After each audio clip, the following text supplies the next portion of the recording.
Hello, and welcome to another chapter of Peter Pan by JM Barrie. Chapter 14 The Pirate Ship. One green light squinting over Kidd's Creek, which is near the mouth of the Pirate River, marked where the brig, the Jolly Roger, lay low in the water, a speedy-looking craft foul to the hull, every beam in her detestable, like ground strewn with mangled feathers. She was the cannibal of the seas, and scarce needed that watchful eye, for she floated immune in the horror of her name. She was wrapped in the blanket of night, through which no sound from her could have reached the shore. There was little sound, and none agreeable to say the whir of the ship's sewing machine at which Smee sat, ever industrious and obliging. The essence of the commonplace, pathetic Smee. I know not why he was so infinitely pathetic, unless it were because he was so pathetically unaware of it. But even strong men had to turn hastily from looking at him, and more than once on summer evenings he had touched the spout of Hook's tears and made it flow. Of this, as of almost everything else, Smee was quite unconscious. A few of the pirates leant over the bulwarks, drinking in the putrid mist of the night. Others sprawled by barrels over games of dice and cards, and the exhausted four who had carried the little house lay prone over the deck, where even their sleep they rolled skilfully to this side or that of Hook's reach, lest he should claw them mechanically in passing. Hook trod the deck in thought. O man unfathomable! It was his hour of triumph. Peter had been removed for the ever beyond his path, and all the other boys were in the brig, about to walk the plank. It was his grimmest deed since the days he had brought Barbecue to heel, and knowing as we do how vain a tabernacle is man. Could we be surprised had he now paced the deck unsteadily, bellied out by the winds of his success?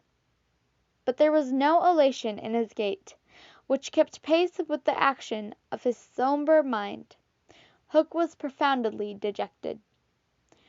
He was often thus when communing himself on board ship the quietude of the night. It was because he was so terribly alone. This inscrutable man never felt more alone than he was surrounded by his dogs. They were socially inferior to him. Hook was not his true name. To reveal who he really was, he would even at his date set the country in a blaze. But those who read between the lines must already have guessed. He had been at a famous public school, and its traditions still clung to him like garments, with which indeed they are largely concerned. Thus it was offensive to him even now to board a ship in the same dress in which attacked her, and he still adhered in his walk to the school's distinguished slouch. But above he retained the passion for good form. Good form, however much he may have degenerated, he still knew that this is all that really matters. From far within him he heard a creaking as of a rusty portals, and through then came a stern tap tap tap, like hammering in the night when he could not sleep. Have you been good form today? Was their eternal question. Fame, fame, that glittering bauble, it is mine, he cried. It is quiet form to be distinguished at anything? The tap tap from his school replied. I am the only man whom Barbecue feared, he urged, and Flint feared Barbecue. Barbecue, Flint, what house? Came the cutting retort. Most disquieting reflection of all. Was it not bad form to think about good form? His vitals were tortured by this problem. It was a claw within him sharper than the iron one, and as it tore him, his perspiration dripped down to his waxy countenance and streaked his doublet. Oftentimes he drew his sleeve across his face, but there was no damming that trickle. Ah, envy not Hook. There came to him a presentiment of his early death. If it was as if Peter's terrible oath had boarded the ship, Hook felt a gloomy desire to make his dying speech, lest presently there should be no time for it. Better for Hook, he cried, if he had less ambition. It was in his darkest hours only that he referred to himself in the third person. No children to love me. Strange that he should think of this, which had ever troubled him before. Perhaps the sewing machine brought it to his mind. For long he muttered to himself, staring at Smee, who was hemming pacidly, under the conviction that all children feared him. Feared Smee. There was not a child on board that the brig might who did not already love him. He had said horrid things to them and hit them with the palm of his hand because he could not hit it with his fist, but they had only clung to him the more. Michael had tried on his spectacles to tell poor Smee that they had been lovable. They thought him lovable. Hook itched to it, but it seemed too brutal.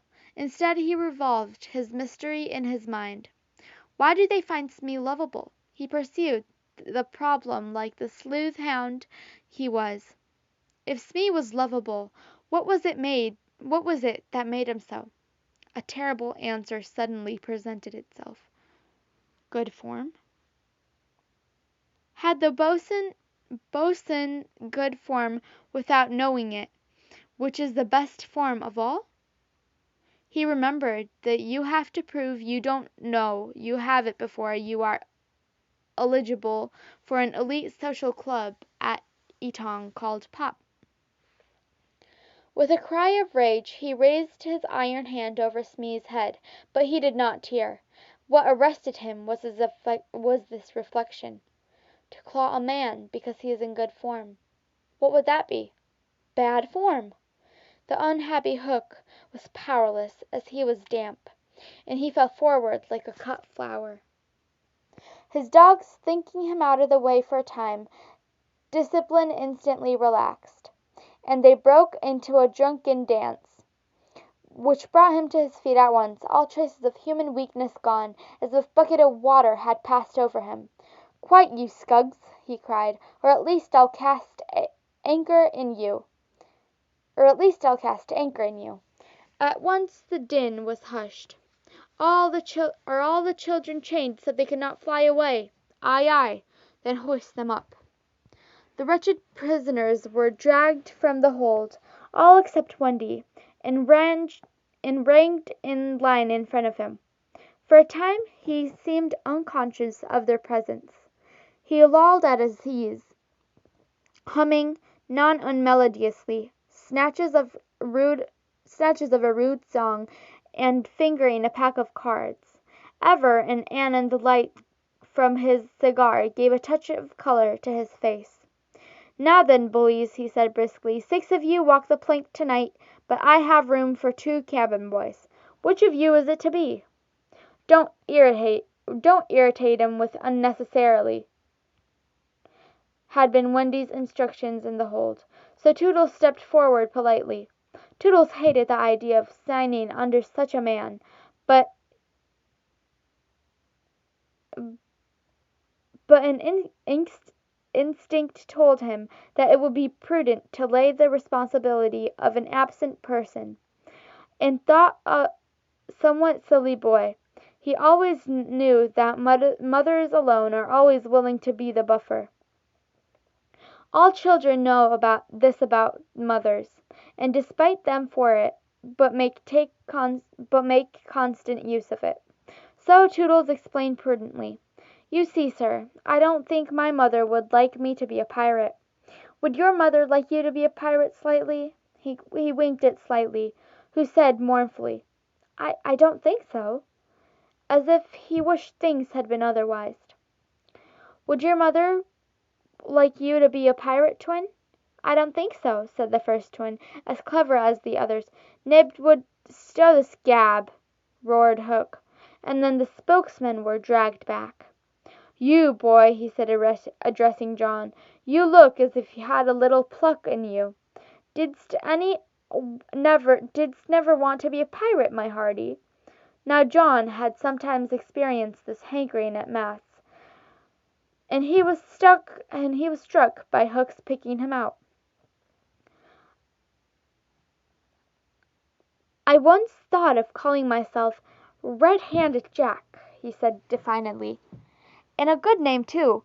We'll call you that here, bully, if you join. We'll call you here that, bully, if you join. What do you think, Michael? Asked John. What would you call me if I join? Michael demanded. Blackbeard Joe. Michael was naturally impressed. What do you think, John? He wanted John to decide, and John wanted him to decide. Shall we still be the respectful subjects of the king? John inquired. Through Hook's teeth came the answer. You would have to swear down with the king. Perhaps John had not behaved very well so far, but he shone out now. Then I refused, he cried, banging the barrel in front of Hook. And I refused, cried Michael. Rule Britannia, squeaked Curly. The infuriated pirates buffeted them out in the mouth, and Hook roared out, That seals your doom. Bring up their mother. Get the plank ready. They were only boys, and they went white as they saw Jukes and Keko preparing the fatal plank.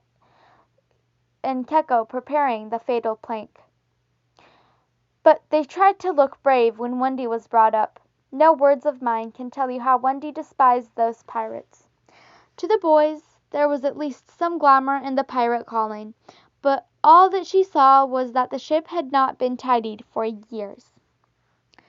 There was not a porthole on the grimy glass of which you might not have written with your finger, "Dirty Pig," and she had already written it on several. But as the boys